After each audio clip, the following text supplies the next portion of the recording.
Hai everyone, welcome to La Baik Bongcah. Di malam gerhana bulan total, seorang murid bernama Sunho terpantau melayang-layang di udara. Bukan karena dia bisa terbang, tapi karena dia jatuh dari atap sebuah gedung yang diyakini adalah gedung sekolahnya. Bunyi gedebuk begitu horor waktu badannya Sunho menyentuh tanah. Di sekitarnya kelihatan banyak kertas yang berserakan. Di atap gedung itu, sepasang sepatu putih punya Sunho berhadapan langsung sama gerhana bulan yang sangat indah. Bertema kekerasan, drama ini berkisah soal keluarga sederhana dari pasangan Park Jin dan Kang In-ha. Kehidupan bahagia mereka berubah menjadi horor ketika putra sulung mereka, Sunho, ditemukan jatuh dari atap sekolah. Hari itu sama seperti biasanya, tidak ada tanda-tanda yang buruk atau kecemasan.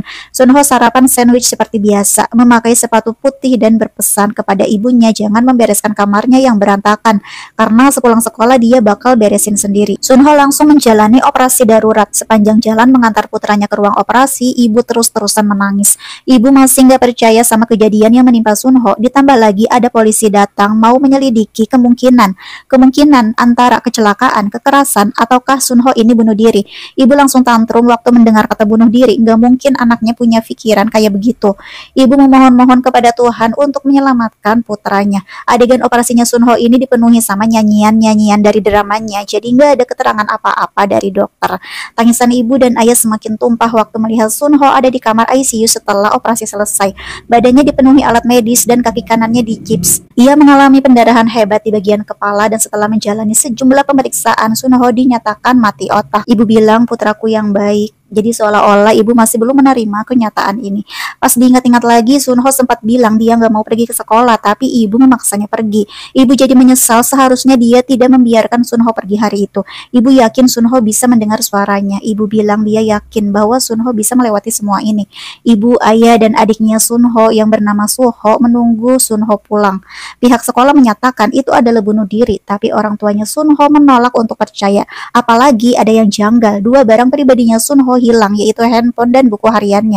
Mereka yakin putranya menjadi korban kekerasan di sekolah. Ibu berusaha mencari keadilan untuk Sunho. Ibu pun naik ke atap sekolah dan begitu miris waktu melihat ke bawah, gedung itu sangat tinggi. Gak kebayang setakut apa Sunho di malam itu. Seorang wanita bernama Anju datang menjenguk Sunho. Dia kelihatan sedih dan terkejut melihat kondisi Sunho. Tapi entah kenapa tangannya mulai nakal dan seperti mau melepas alat bantu pernafasan Sunho, tapi tidak jadi. Wanita itu sepertinya teman baik ibu karena ibu sangat berterima kasih atas kunjungannya. Malam harinya, ibu diam-diam melihat ponsel dan ada pesan masuk dari orang yang tidak dikenal. Waktu dibuka, ibu langsung syok karena itu adalah video Sunho yang lagi dipukulin di sekolah oleh beberapa murid lain. Adegannya sangat miris ya Yorobun, jadi nggak tega juga sampai Sunho tuh udah babak belur terus aja dipukulin. Ibu teriak-teriak histeris, nggak bisa menahan kesedihan sekaligus rasa marahnya.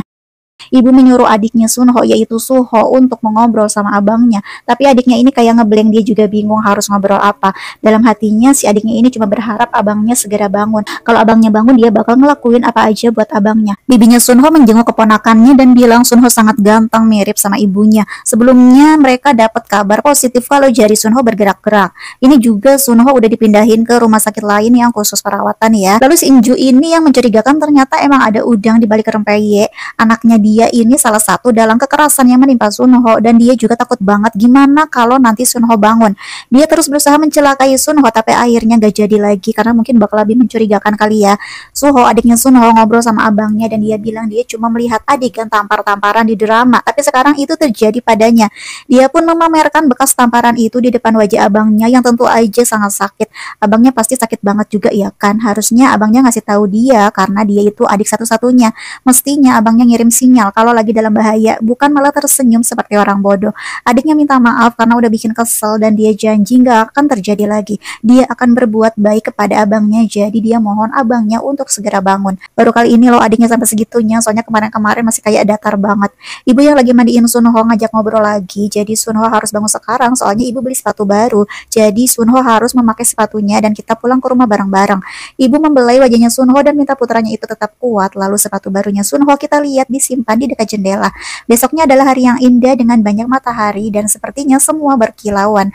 Ibu merebahkan kepalanya di bahu Sunho sambil nepuk-nepukin dadanya. Katanya, anakku tetaplah kuat hari ini juga, ibu akan tetap kuat juga.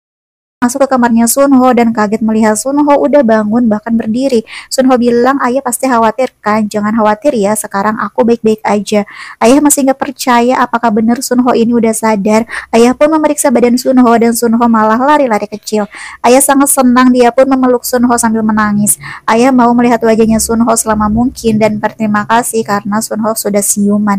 Sunho bertanya apakah dia bisa melihat bintang dari sini.